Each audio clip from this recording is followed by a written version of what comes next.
Muy bien, Daniela, muy buenos días a usted, a todos los televidentes.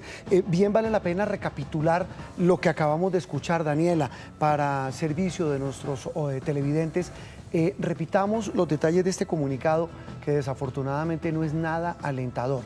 Es, recordemos, el tercero, estamos en este cubrimiento especial de Noticias Caracol, el tercero de los reportes que la Fundación Santa Fe ha entregado desde que Miguel Uribe Turbay llegó a este centro asistencial. Repitámoslo de nuevo, Daniela.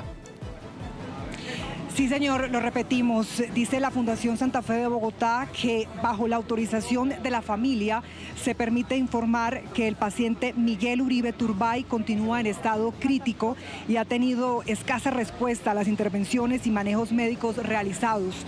Continuamos comprometidos con la ejecución de todos los esfuerzos necesarios que conduzcan a su evolución.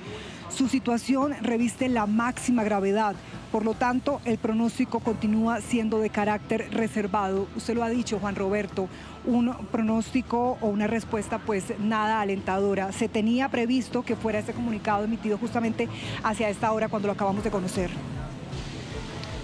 Daniela, muchas gracias. Es la cobertura especial de Noticias Caracol, a la que se suma desde hoy María Alejandra Villamizar, Daniela Pachón, en la Clínica Fundación Santa Fe, todo el equipo de Noticias Caracol. María Alejandra, bienvenida. Muchas gracias, Juan Roberto. Estamos en un momento muy crítico de nuestra democracia, de nuestra salud democrática y, por supuesto, con todos los ánimos, puestos en que Miguel Uribe Turbay pudiera tener una recuperación. Desafortunadamente, este parte médico nos hace pensar con cierta reserva en ese pronóstico reservado después del atentado que recibió el sábado en un barrio de Bogotá. Sí, señora, 6 de la mañana, 46 minutos, así como hablamos del estado de salud del doctor Miguel Uribe Turbay, también hablamos de la realidad política que hoy afronta el país. Hablábamos anoche con Humberto de la Calle Lombana, María Alejandra y televidentes, y él, como muchos otros, haciendo reflexiones muy profundas sobre lo que viene para el país. Lo más importante, decía él, es buscar un punto de unión, desescalar el lenguaje y buscar una manera de que la campaña política que viene no degenere en una campaña de violencia.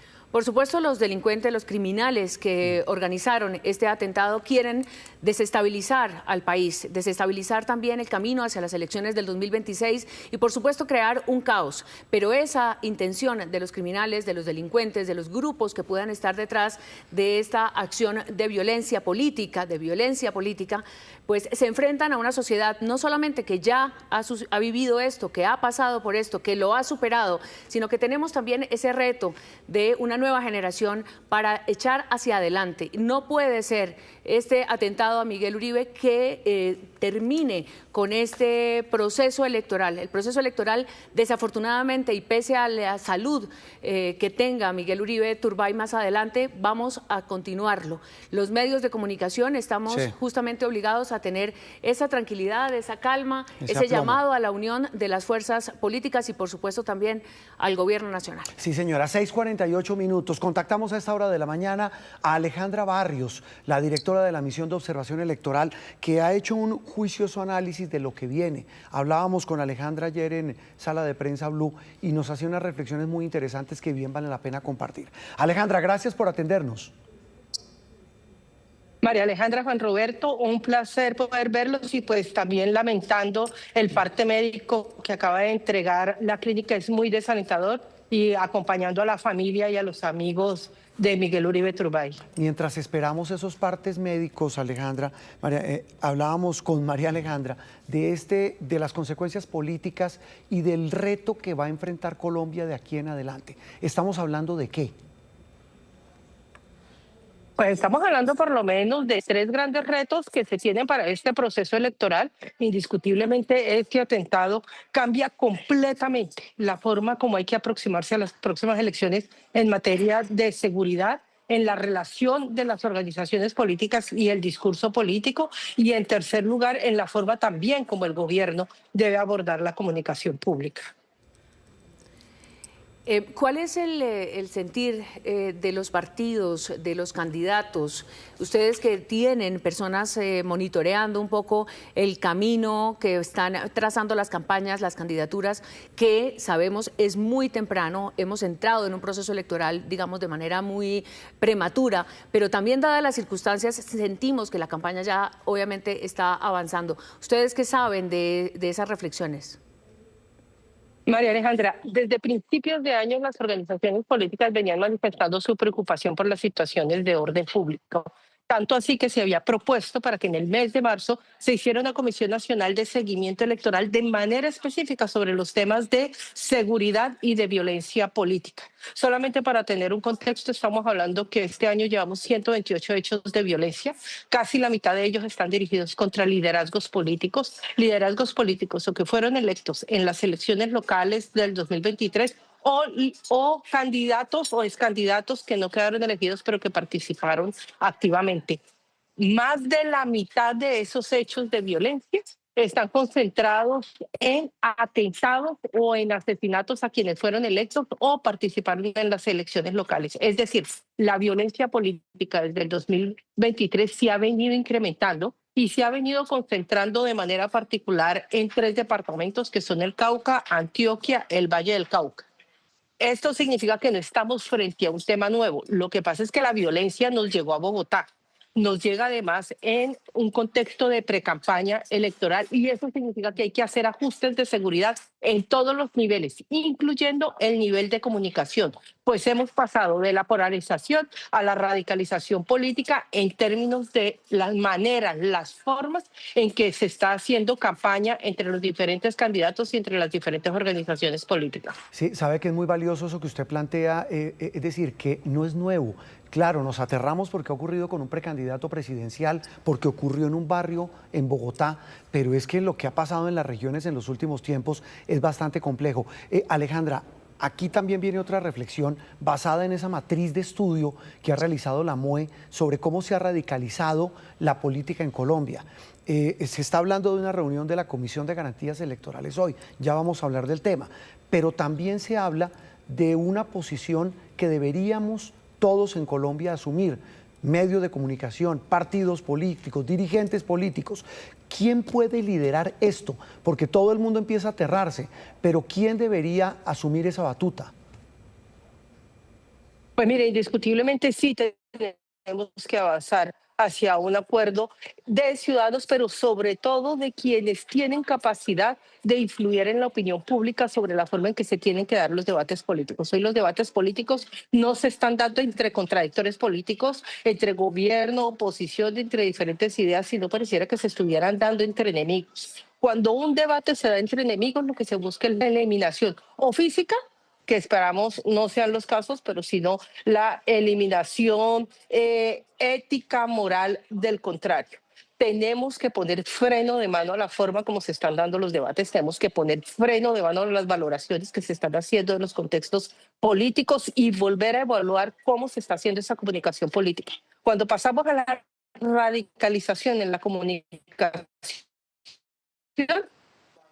se está dando vía libre para que se transite a hechos de violencia, es decir, la radicalización en el ejercicio de la política, los hechos de violencia política.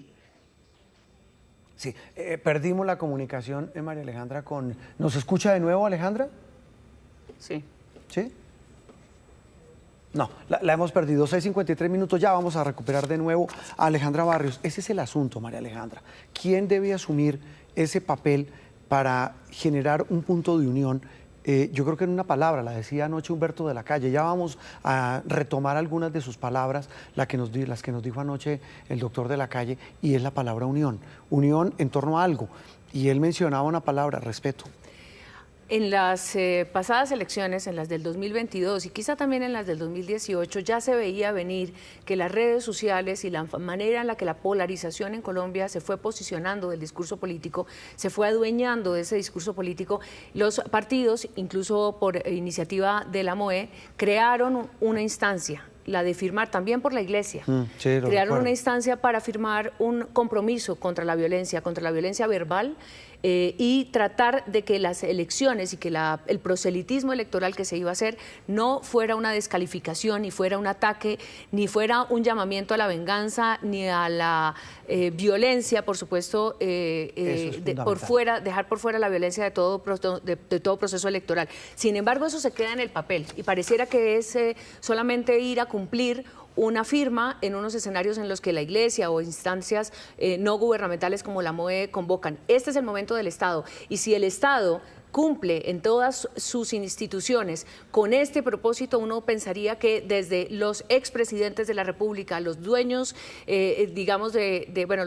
los presidentes, perdón, de los partidos políticos, los mismos candidatos, las mismas campañas, los estrategas de estas campañas que están pensando que con trucos verbales pueden llamar la atención y captar votos. Desafortunadamente estamos en un país en donde la violencia verbal, como ya vemos, se traduce en violencia física. Pues muy bien, a propósito de estos buenos propósitos, hoy, empezando por la institucionalidad del Estado, el gobierno había anunciado el sábado pasado la convocatoria de la llamada Comisión de Asuntos Electorales, de seguimiento electoral, precisamente para buscar puntos de acuerdo, sobre todo en materia de seguridad. Hay ya pronunciamiento, Eduardo, muy buenos días, de un partido que dice que no le jala esa reunión. Ya vamos a analizar rápidamente ese anuncio que usted nos va a hacer. Eduardo, buenos días. Hola, buenos días, Juan Roberto. Sí, es un comunicado firmado por el director del partido de Germán Córdoba, en el que dice que en calidad de partido de oposición no van a participar en esa sesión de la Comisión Nacional de Coordinación y Seguimiento de los Procesos Electorales que está convocada para esta tarde por parte del ministro del Interior, Armando Benedetti. Dice el comunicado puntualmente: esta decisión responde a la grave y persistente incitación al odio que ha promovido el presidente de la República, Gustavo Petro, y sus bodegas contra quienes ejercemos la oposición democrática en Colombia. En repetidas ocasiones el jefe de Estado ha utilizado calificativos inaceptables como esclavistas, nazis, HP, asesinos, e incluso ha llegado a declarar una guerra a muerte contra quienes pensamos diferente a él. No siendo suficiente, a través de redes sociales y en sus intervenciones lanza constantemente calumnias contra la oposición, y aunque la justicia le ha ordenado retractarse, el jefe de Estado hace caso omiso y continúa con sus agresiones y falsedades, amenazando al Estado de Derecho. Dice Cambio Radical en este comunicado: los lamentables hechos de los que fue víctima el senador y candidato presidencial Miguel Uribe Turbay son consecuencia de esa continua incitación al odio que hace el presidente Petro y que replican sus bodegas. No participaremos en esa reunión como acto de protesta y exigimos al presidente Petro que cese su violencia contra la oposición. En democracia, el debate se construye sobre la base del respeto y con argumentos, no con mentiras ni con insultos. Pronunciamiento esta mañana de Cambio Radical, anunciando que no va a participar en este encuentro convocado, como usted lo dice, Juan Roberto, por el Gobierno Nacional, particularmente el ministro Benedetti. Eduardo, gracias. 6:57 minutos, pues no es un buen mensaje. Desconcertante, porque si bien el Partido Cambio Radical está en la oposición y ha sido muy enfático en ello para decirle al presidente Gustavo Petro cada una de sus iniciativas que no las acompaña en el Congreso, como la discusión de la reforma laboral, por ejemplo, en este momento tan concreto, tan específico, en donde se está jugando la vida Miguel Turbay, pero donde además su atentado significa una gran amenaza a la democracia, a un partido político tan importante, debería pensarse dos veces negarse a una instancia institucional como es el Comité de Garantías Electorales. Al final, ellos van a participar en las elecciones. Sí, señora. Más adelante hablamos del papel de los expresidentes y del papel de la sociedad en general. 6:58 minutos. A propósito de reuniones, en las últimas horas hubo un nuevo Consejo de Seguridad, lo encabezó el presidente de la República. Allí hubo al final conclusiones y revelaciones de parte de varios de los ministros y de la cúpula militar. Estefanía Valencia estuvo y nos tiene el recuento de lo ocurrido anoche allí en la dirección de la policía. ¿Qué tal? Muy buenos días. Fue una reunión extraordinaria que duró más de 5 horas, liderada por el presidente de la República, Gustavo Petro, en la sala estratégica de la Dirección de la Policía Nacional, en donde recibió por parte de la unidad élite que fue designada para asumir esta investigación por el atentado al senador Miguel Uribe, los avances, cómo va esa investigación, qué nuevas medidas se pueden tomar y por supuesto muchas más respuestas a la cantidad de preguntas que hay en torno a este atentado. Allí estuvieron reunidos por esos más de 5 horas junto con el alcalde de Bogotá. También estuvo el director de la Dirección Nacional de Inteligencia, estuvieron los ministros de Defensa, también el ministro del Interior, estuvo la directora del DAPRE, la directora del ICBF, toda la cúpula militar y también de policía, hablando de varias hipótesis. Y vamos a ir por partes porque el ministro de la Defensa en sus declaraciones al finalizar esta reunión habló también de nuevas medidas de seguridad también que se pueden adoptar. Así que vamos por partes. Dijo el ministro de la Defensa que este atentado sin duda afecta la estabilidad del país y mencionó principalmente 3 hipótesis que están manejando en este momento sobre por qué el senador Miguel Uribe pudo haber sido víctima de este atentado. Escuchemos. Podríamos agruparla en 3 grandes grupos. Si fue directamente por tratarse de ser Miguel Uribe Turbay, o si fue por ser político y todo lo que va alrededor de su partido político, o si se trata de desestabilizar al gobierno nacional a través de afectar a algunos miembros que piensen diferente a este gobierno.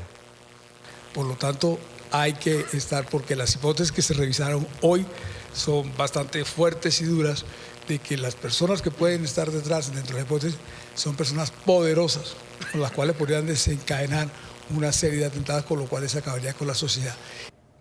Dentro de los avances que mencionan las autoridades en estas horas que se ha llevado a cabo de investigación, además de los allanamientos que se llevaron a cabo a 2 viviendas de la abuela y de la tía del presunto sicario, pues también se suma la presentación voluntaria que hizo la mujer que todos vimos en videos, en donde se observa conversar con el presunto sicario minutos antes de que se cometiera ese atentado en contra del senador Miguel Uribe. Pues la mujer se presentó voluntariamente a la unidad de reacción inmediata de la localidad de Usaquén junto con su abogado. Dice ella que no tiene absolutamente nada que ver con este ataque sicarial y que está dispuesta a colaborar con las autoridades. Ya rindió su declaración ante los agentes del CTI de la Fiscalía allí en esa URI, pero también ante agentes de la Policía Nacional. El ministro de la Defensa dicen que tienen mucha información recolectada, no solamente material probatorio en estos allanamientos, sino también todas las entrevistas que se han realizado,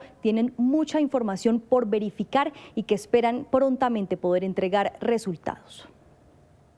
Hay elementos de información recolectados que están en cadena de custodia y que, digamos, forman parte de ese avance en términos de investigación. Hubo allanamientos y esos allanamientos forman parte de todo ese trabajo de recolección de información, de actuaciones de Policía Judicial en coordinación con la Fiscalía General de la Nación. Hay un grupo de 188 investigadores articulados con inteligencia militar, pero también con la Dirección Nacional de Inteligencia, con personal de la UNP, recogiendo información. Y esa información tiene que ser valorada. Por ejemplo, debe ser valorada la declaración del menor. Y el menor, hasta hoy, se le pudo recibir dicha declaración acorde a los protocolos judiciales. Tropas del Ejército Nacional se sumaron para reforzar la seguridad del esquema que hoy tiene la propia familia del senador Miguel Uribe y de él mismo también en la Clínica Santa Fe. Informaron las autoridades también que van a reforzar la seguridad de los políticos del Centro Democrático, pero también de todos los precandidatos que en este momento hay en el país. Dicen ellos que son alrededor de unas 30 personas, 30 aspirantes, para garantizarles su seguridad en los desplazamientos, no solamente en Bogotá, sino también cuando se muevan en las diferentes regiones del país. Estefanía, gracias. 7 de la mañana, 3 minutos. Hemos recobrado la comunicación con Alejandra Barrios, directora de la Misión de Observación Electoral. Gracias, Alejandra, por el esfuerzo de mejorar la comunicación. Hablábamos antes de la interrupción de esas posibilidades de buscar un punto de acuerdo, porque pues una cosa es el tema humano que lo estamos viviendo y presenciando, el tema de la familia de Miguel Uribe Turbay, el tema de las investigaciones que acabamos de ver, pero en el plano político la búsqueda de un consenso se hace fundamental. Decíamos en ese instante, ¿basado en qué la búsqueda de ese acuerdo? Pues, Juan Roberto, lo primero es lamentar que Cambio Radical no asista a la reunión de esta tarde. Lo que hay que empezar a buscar son reuniones bilaterales, entonces desde el gobierno con las diferentes organizaciones, partidos políticos, de manera particular aquellos que tienen precandidatos y quienes se encuentran en la oposición. Es al Ministerio del Interior al que le corresponde dar las garantías para la participación política y pues también en un contexto donde hay tanta polarización debido también a todo lo que se ha generado a través de la consulta popular, no va a ser un proceso fácil. Y aquí todos tienen que poner, este sí es un ejercicio que se va a tener que construir, posiblemente es de confianza cero, pero donde tiene que haber muchísimo diálogo, un diálogo además basado sobre cuáles son aquellas garantías y requisitos de seguridad que necesita cada una de las candidaturas y que requiere cada uno de los partidos políticos para poder hacer un escenario cierto de protección y de garantías para los diferentes partidos. En segundo lugar, indiscutiblemente, el gobierno nacional desde el Ejecutivo tiene que enviar unos mensajes absolutamente claros de disminuir el tono de la confrontación que está teniendo con las organizaciones de la oposición. No son enemigos, son organizaciones de la oposición. Y en este mismo sentido, las organizaciones de la oposición pues tienen que poder también abrir el campo para ese diálogo. Estamos hablando de un proceso electoral que requiere garantías para todos. Levantarse de la mesa cuando se hablan de esas garantías no es la mejor decisión. Y finalmente hay una responsabilidad de quienes toman no solamente decisiones, sino también de quienes hacen análisis político, de quienes intervienen ante la opinión pública y tienen capacidad de movilizar opinión pública, también de hacer unas lecturas mucho más contextualizadas y menos radicalizadas frente a lo que está pasando en el país. Alejandra, muchas gracias por este contacto. Hablaremos de nuevo pronto porque con el paso de las horas habrá que analizar y desmenuzar y ponerle contexto a lo que viene. Muchas gracias por atendernos. Juan Roberto, ustedes muchísimas gracias. Hay algo que no podemos olvidar. Colombia tiene una institucionalidad muy fuerte y esa apuesta vale la pena hacerla. No cabe la menor duda, es la apuesta por un país. 7 de la mañana, 6 minutos. Alejandra Barrios de la Misión de Observación Electoral. Antes de irnos a otras informaciones, María Alejandra, además de este tema de la unión, yo creo que ver los mensajes de la esposa de Miguel Uribe Turbay, sí, en esta mañana, que fueron antes del reporte de la clínica, pues que hablan de un milagro, pero sobre todo deben hacer reflexionar a un país de que lo humano debe prevalecer sobre cualquier mezquindad política. Miguel Uribe se casó con María Claudia y ella tenía ya 3 hijas. Esas 3 niñas fueron acogidas en ese hogar como parte, por supuesto, de esta gran familia. Le dice ella esta mañana a Miguel que continúe luchando por su vida, que allí están, que están atentos y que están sobre todo en una cadena de oración a la que se ha sumado el país, que creen en la fe y que necesitan esa fuerza para que él siga desde esa fortaleza luchando y permaneciendo con vida. Publica también una fotografía de los dos, de esa pareja, en la que le dice que han sido pilares fundamentales esos niños, esas niñas, y que han creado una gran familia, que el amor de esa familia es la que hoy la sostiene y el acompañamiento de sus hijos. Son imágenes conmovedoras, esta imagen es seguramente de las manos de todos sus familiares, o por lo menos de las niñas y de ella, quizá la mano de él, no alcanzamos a diferenciarla, pero es una mano sentida, seguramente transmitiéndole al cuerpo de Miguel o al cuerpo de María Claudia, pues ese acompañamiento en este difícil momento. El parte de la clínica de la Fundación Santa Fe ha insistido en que es crítica la situación, que es muy grave, la situación médica de Miguel, que no ha presentado ninguna mejoría después de la intervención quirúrgica. Les pido de todo corazón que no paren de rezar. Miguel necesita un milagro, dice su esposa en el mensaje que veían hace instantes. 7, 8 minutos, seguimos con más información aquí en la primera edición de Noticias Caracol. En instantes volvemos con más análisis, reflexiones y sobre todo hablando de un tema que es fundamental, unión para un país que necesita acabar con el odio.